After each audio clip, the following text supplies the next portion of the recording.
Hey, welcome to Old Ass Movie Reviews. Today we continue on with our Kurt Russell, Patrick Swayze month, and it's the Kurt Russell feature, Big Trouble in Little China, another John Carpenter film. Ironic, yes. Everyone we chose was a John Carpenter film. This actually is in my top 10 movies of all time and my favorite John Carpenter movie. Really? Yes. Wow. I love this flick so much. It's ridiculous. It's fun. It's funny. It's got people shooting lightning bolts and flying through the air and neon lights and Right. 2,000-year-old ghost. And James Hong is just wonderful as Lo Pan. Yeah. I love this flick, man. He's always been a good character actor. He always plays good villains, good guys. I mean, whatever they put him in, he always played part to the T. This was a movie, though I love it now. When I initially saw it, it was not one of my favorite movies. It was one of those movies that had to grow on me the more I watched it. The more I watched it, the more I like it and see things in it that I never saw before. Like today I noticed something that I had never seen was when Lightning, at the end of the movie, when Lightning is trying to get them and kill them at the very end. Right. And Egg pushes the statue on him. Statue on top of his head. It hits him. He falls in. Some lightning comes up, and there's a Chinese symbol there for just a second, and then dissipates. I did not. And even notice that. And I want to know what that Chinese symbol says. Something tells me it's like "ow" or something like that. Probably. Or "ouch." That was the first time. It was today that I saw that. Wow, I didn't even catch that last night. Right. Wow. Yeah, that was cool. The three storms. Just out of nowhere. Little backstory on this movie. This follows a truck driver, Jack Burton, who's just making a delivery into Chinatown and sees his friend Wang. And Wang's girlfriend ends up getting abducted by some gangs, and they go to rescue her. It's basically a rescue movie. And Jack Burton is... he thinks he's a big hero and a big tough guy. He's the most kind of a doof hero around. He's a goofball. Yeah. There's one of the funniest scenes in there is when they finally get near the final showdown, and he fires off the machine gun in the air, and it shoots concrete and plaster above his head, and it falls and knocks him out. Yeah. It's just. There's a lot of slapstick in here. Like the one scene when they're in the one warehouse part, and all the guys are rushing through, and he initially cuts everybody down with the machine gun and shoots a bunch of guys, and then he goes for his knife, and he's gonna take his knife out and whips it across the room, and the little guy, his friend Wang, is just beating the shit out of all these. There's like 20 guys, and this guy's beating the hell out of him. By the time Jack comes back on camera and got his knife, he's ready to jump back into the fray. His friend just knocked all these guys out and killed them. He took them all out. And he's just like, well, okay, let's go. Yeah, that was I found it interesting, and I'm starting to notice this the more times I watch John Carpenter films, is gangs. We had different gangs again right off the bat. So I'm very curious about that. The music, love a Carpenter score, and the cinematography. Everything is very well done. I do have a question about the end song, Big Trouble in Little China. It says that it was sung by the Coupe de Villes. But to me, that sounds like Kurt Russell singing. I have no idea. Maybe it is. Yeah, we're gonna have to look that up. I know you're a huge Carpenter fan, but I don't know that one. I didn't know if that'd be one of those facts that you would know. But if you listen to that song at the singing, it sounds like it could be Kurt Russell singing. So I waited for all the titles to go through, and it's like, oh, the Coupe de Villes. I'm like, yeah, but is it Kurt Russell? I don't know. Like you said, the guy who played Lo Pan is actually the voice for Aku in Samurai Jack.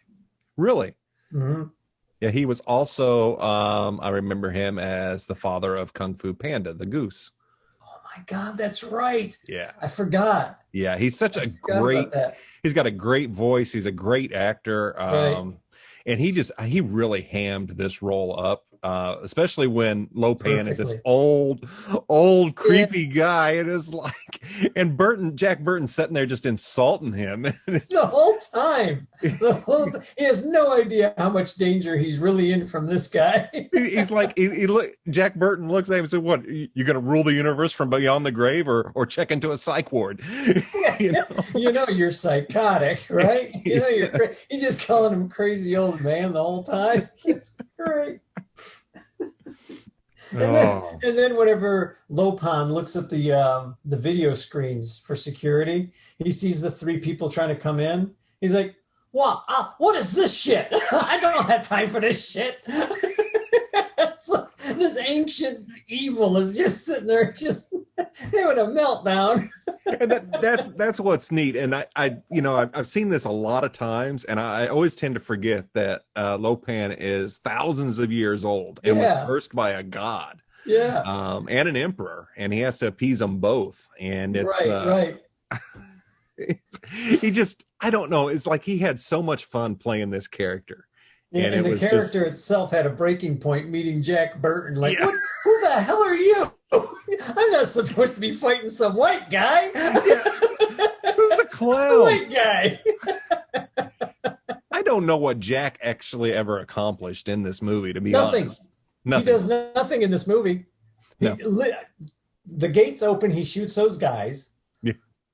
He takes a shot at the eyes of Lopan, the floating ball. Yeah. And then he looks at everybody. He's like, well, you never know until you try. Yeah. What else does he do? I think he does get them out of he breaks all the girls out at one he does do that. He does do that. But that seems to be more by accident than plan. I think that's the story of Jack Burton's life. Yeah, but as the hero, I mean, you think Jack Burton's supposed to be the hero. The real hero is Wang, his friend. Yeah. That should be the guy the story should be following, because he's the guy who's doing everything. Yeah, Jack everything. Burton's just like this big bumbling ox walking in. See, I love near the end, the big climatic fight with Wang and one of the storms is so anime style as they fly through the air back and forth, and it's like it's wonderful. Yeah. You don't get better than stuff like that. Yeah. As far as I'm concerned. The big setup in that room. The big Buddha, and it's outlined in neon lights, and you see the neon lights all the way around the room, and I'm like sitting there thinking, again, you don't get more 80s than that. No. Neon lights in a big dance hall with a big Buddha lined up with neon. It was in a neon skull, and you just don't get better than that, man. You just don't. When they're in Egg's headquarters, to me that looked like the Ghostbusters. It did, didn't it? And it very well could have been, because I'm thinking it must have been. It looked like, I haven't read up on the trivia or behind the scenes of Big Trouble in Little China, but most of it looked like it was shot on the lot. And I do believe the Ghostbusters was as well. Right. Might have been shot on the same lot. It's hard to say. Yeah, I don't remember I think they're both Universal films. I'm not sure. But yes, it did look like that actual interior. And it could have been. I only noticed it because the big door, and then all of a sudden the sliding pole. And I was like, wait a minute, they're in a firehouse. Yeah, they're in the firehouse. Well, they're in the Ghostbusters firehouse. I bet it was. Why didn't they just get the Ghostbusters? They could have taken care of that shit in a heartbeat. Because this was a ghost movie. Yeah. Well, of course they were in San Francisco, so they would have had to waited at least 6 hours for them to get there. Yeah. But they knew who to call, but they just didn't. Yeah. Instead, they got Jack Burton, who blew up half the city block. Yeah. Egg Shin is a great character. Egg was freaking great. Did you get the impression that Egg was much older? Yeah. I think he was I felt like he was probably almost as old, if not as old, as Lopan. Yes. But he wasn't cursed. I think he was just, because he's talking about immortals. Mm-hmm. And I think that's just and what Lopan even said, "You were never able to beat me." Right. Big Shannon. It's like, oh, wait a minute. They've squared off before. Yeah, he knows who the guy is. Yeah. Yeah, I got that feeling. I got the feeling that they each knew each other. I got the feeling that the girl reporter in that was very much set up from the old 40s movies, where they always had the super Lois Lane type, I'm full of vim and vigor. Yeah. And, I'm going to go do my job kind of thing. And I thought that was pretty cool that they had that vibe for her in there. And she brought along her friend. Oh, no, she was a lawyer, but it was still the same feeling. She brought along her friend who was the reporter. Who was the reporter, and was totally lost in all this lore and everything. Had no idea what the hell's going on. Yeah, it was. Thunder, one of the three storms, Thunder was, I don't know if you recognize him. He was in a couple of Bruce Lee movies. Really? And I know that he was in a whole buttload of karate flicks back in the probably late 70s, early 80s. Oh, wow. Because I remember just his look. I mean, because he was always so bulky and so much bigger than most of the guys. Because usually little guys are like skinny and they take off their shirt and they're kind of flexy and muscular and they're like, oh, I'm going to kick this guy's rear end. Then he takes off his shirt and he's always just this big, hulking guy. And you're like, holy crap, you're not supposed to be ripped like that. But I've seen him in a lot of stuff. I didn't know he spoke any English. And I wonder if that was just for this movie. Maybe. Like if they taught him his lines and were like, here you go. You don't have to learn anything else. Just say this line when you're cued. So yeah. I can't think of his name right off bat. But the opening fight in the alley between the two gangs, I hadn't noticed until last night, but the pavement was actually a landing mat that was nice and soft, because there was a few times I watched the guys bounce when they hit. Oh, really? Yes. I was like, oh, wait a minute. Oh, yeah, and you don't want to take a stunt like that for nothing, man. I know, but it's ever since we started doing this, I'm looking closer and closer. It's like, Jack Burton dives through a window and there just happens to be a mattress right underneath that window. And it's like, right. Yeah. But, for safety reasons, it makes absolute sense. But I just never caught that. And the more I looked, the more it definitely looked like they were filming on a lot. Mm-hmm. Well, you know what? Probably saved them a ton of money. Oh, God, yes. Absolutely. You don't have to build all the sets. You just do set dressing and move on. Yeah. I felt it was this is how my mind thinks nowadays. I don't know why. Maybe it's because I'm getting old. I felt it almost sacrilegious when they had all the Buddhists set up and they started falling into each other and breaking, as like the domino effect. I was just like, oh my God, that's gotta be offending somebody. That right there must be offending somebody, because I'm like, oh, I would never crush a Buddha statue like that, in case. Right.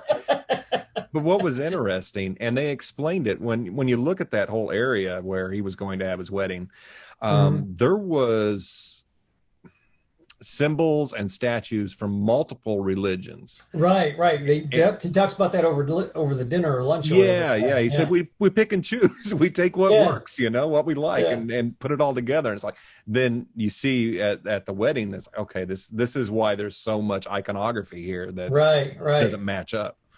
Yeah, and it worked well. It worked, and it was probably all Carpenter just going, I remember a legend from this, and I remember a story from this, or whoever wrote it was like, I remember hearing this, I remember hearing this. I'm just going to throw it all in here.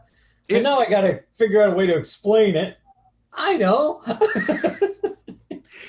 It may have been one of those things. We need a line somewhere. Somebody's got to explain it, and they just threw it in there to cover their bases. Yeah, exactly. There is no showing that. Like that is one of those things that you do have to. Yeah. You do have to tell. You can't show, because sometimes, like me, I wouldn't have picked up on it for 30 years. I've been watching this movie for how long now? Yeah. And now, like, I would have never picked up on all the different iconography. I would have just seen it and would have accepted it, but I would have never I would probably never would have even questioned it. I would have just been like, oh, that's kind of cool. Oh, that's cool. Yeah, yeah. And that's when I was watching last night. I was like, that doesn't fit. Oh, wait, yes, it does.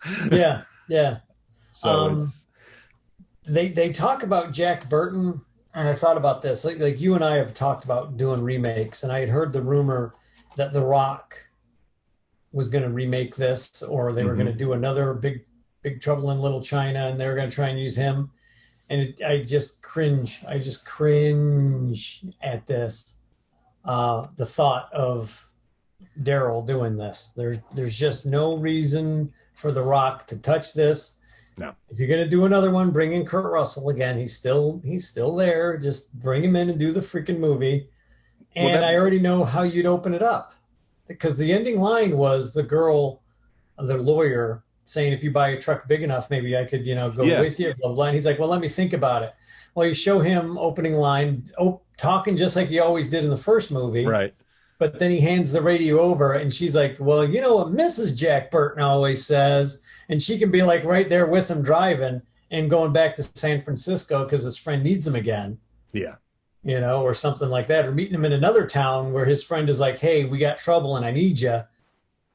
Anything would just get them going right back into the story. Absolutely. This movie, I was always sad there was never a follow-up because they ended it perfectly too. Yes, it's set up perfect for a follow-up.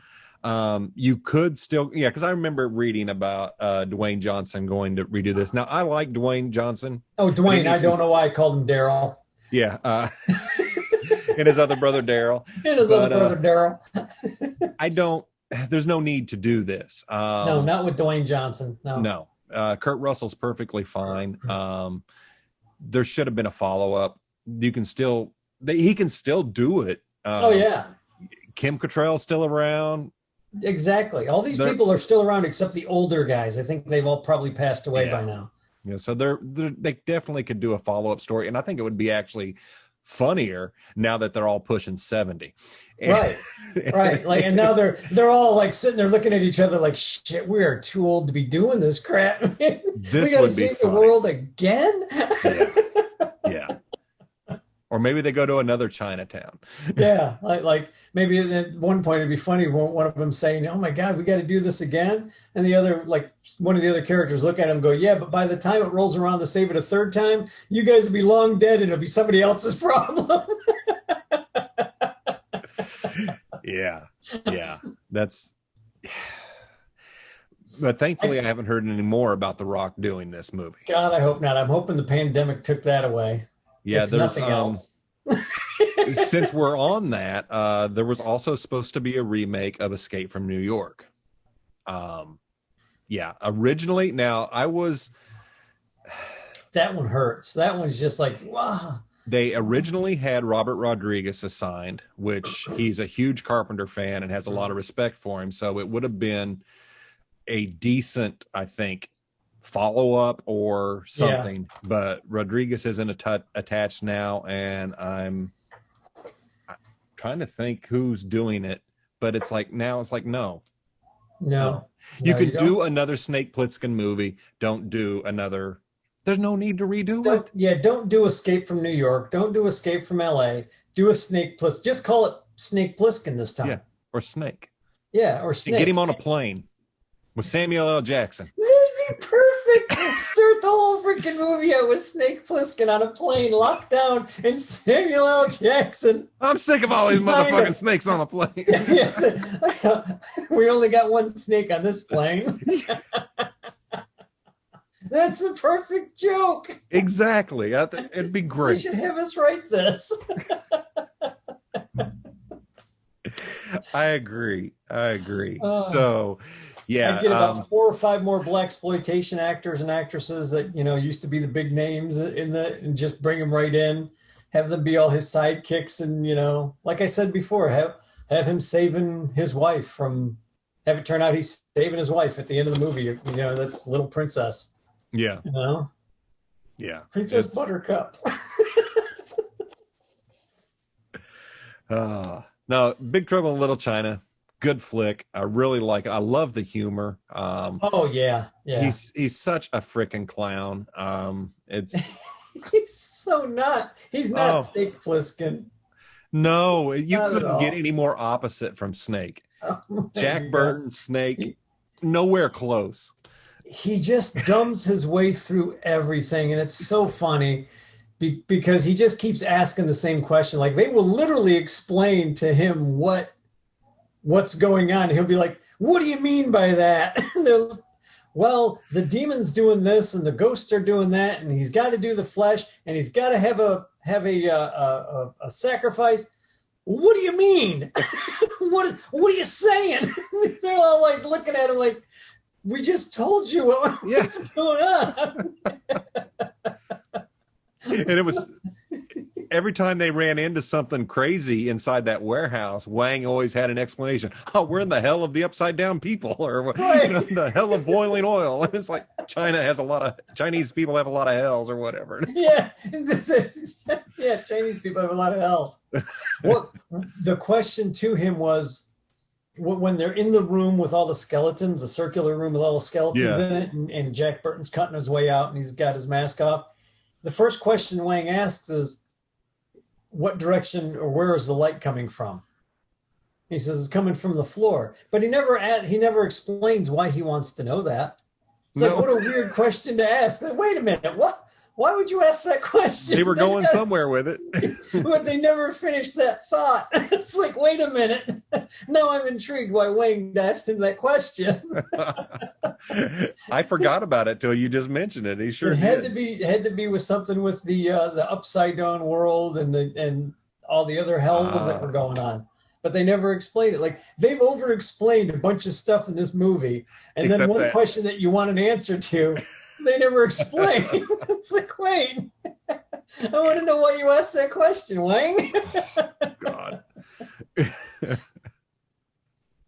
Yeah. So, final thoughts on Big Trouble in Little China? Oh man, it is a must-watch. If you like Kurt Russell, if you like John Carpenter, if you like a good laugh, a dumb laugh, this is it. This is a good movie. There are some little teeny tiny things that you just sit there and scratch your head with, like the lights on the bottom of the floor. And why?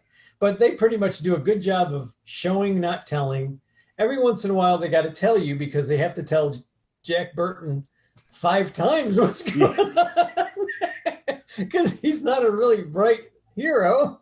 Yeah, this is not who you want to come rescue you. No, probably not. You want the Asian guys. You want all the Oriental guys. You want all the Chinese guys to show up. Yeah.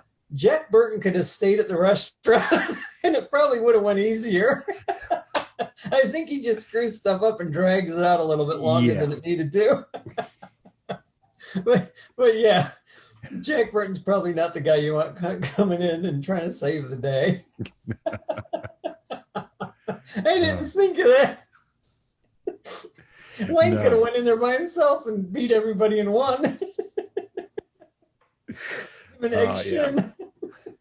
Yeah, Egg Shin and Wang could have taken it all. That's funny. Wang's like, I'm just going to walk right in.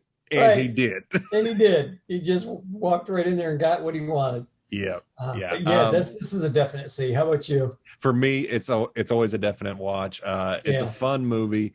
It's ridiculous. It does great at world building. There's this whole lore and this mythology built around David Lopan and his immortality and all that. It's an Egg Shin as a sorcerer. And the underground world in San Francisco, that's brilliant. Yeah, it really is. We could do prequels. There's no reason we can't get an Egg Shin and Lopan movie. There's so much it can be built off that. So I definitely give it a must see. This has been so far a great month of must see movies, except for Steel Dawn. Not so much a must see, but I've seen worse. Sand people in it. It had sand people and no blue milk, so we were all right. So that's going to wrap us up for this episode. Next week, is it going to be The Thing? The Thing? You want to do The Thing? Let's do The Thing and the you want to do John both Carpenter again and the original. Do both things, or do you want to do just one? Let's do both. Do both? Okay. Yeah. The what's the original title? Is it still titled The Thing? I think it's The Thing from Outer Space. Okay. I think is what it's called. That's the original 52 or 54 version. All right. Well, we'll and confirm. then the John Carpenter The Thing. Let's do them both because I've never seen the original. Very good. I've only watched part of it, and I stopped watching it because I didn't know if you'd want to do a whatever the hell we're doing. Let's do it. We'll slap it in, and that'll end our Kurt Russell, Patrick Swayze Hot Guy Month.